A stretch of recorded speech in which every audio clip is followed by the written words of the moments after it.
آدمی کو زبان جہنم لے کے جاتی ہے۔ جناب نبی کریم صلی اللہ علیہ وسلم کا مبارک ارشاد ہے کہ انسان نیکی کرتے کرتے کرتے جنت تک پہنچ جاتا ہے، مگر وَإِنَّهُ لَيَتَكَلَّمُ بِكَلِمَةٍ، وہ ایک بات اپنی زبان سے ایسی کہتا ہے جس کی وجہ سے اس کو جہنم میں ڈال دیا جاتا ہے۔ ایک بات،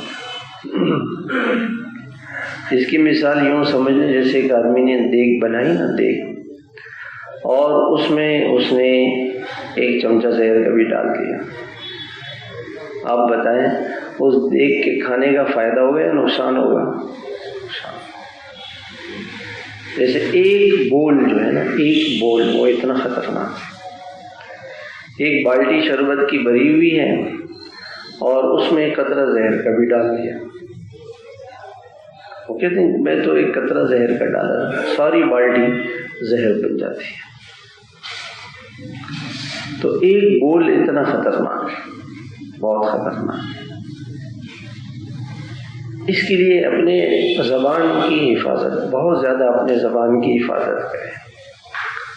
آپ صلی اللہ علیہ وسلم نے یوں ارشاد فرمایا، من صمت نجا، جو خاموش رہا، خاموش رہا، بولا نہیں، وہ بہت سی پریشانیوں سے وہ نجات پا جائے گا، بچ جائے گا۔ خاموش رہنا ایسی چیز ہے۔ آپ صلی اللہ علیہ وسلم نے فرمایا کہ من کان یؤمن باللہ والیوم الآخر فلیتکلم خیرا او لیصمت، جو اللہ پر اور اللہ کے رسول پر، آخرت کے دن پر ایمان رکھتا ہے تو وہ خیر کی بات زبان سے کہے، اچھی بات کہے جو خیر کی بات ہو، جس سے دوسرے کو نفع پہنچے، خیر کی بات ہو جس سے دوسرے کو فائدہ پہنچے، دنیا کا اور آخرت کا فائدہ ہو، ورنہ خاموش رہے، بولے نہیں، بولے نہیں۔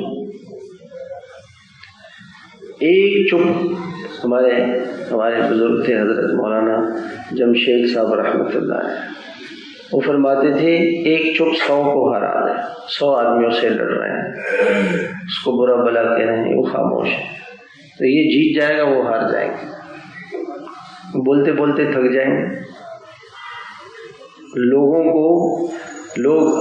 لوگوں کے ساتھ لڑائی نہ بڑھے، خاموشی زبان کو بنا کے خاموش، زبان کی حفاظت، اور یہی ہمارے لیے بڑا مشکل ہے، زبان کا بچانا یہ بہت مشکل کام ہے، بہت مشکل کام ہے۔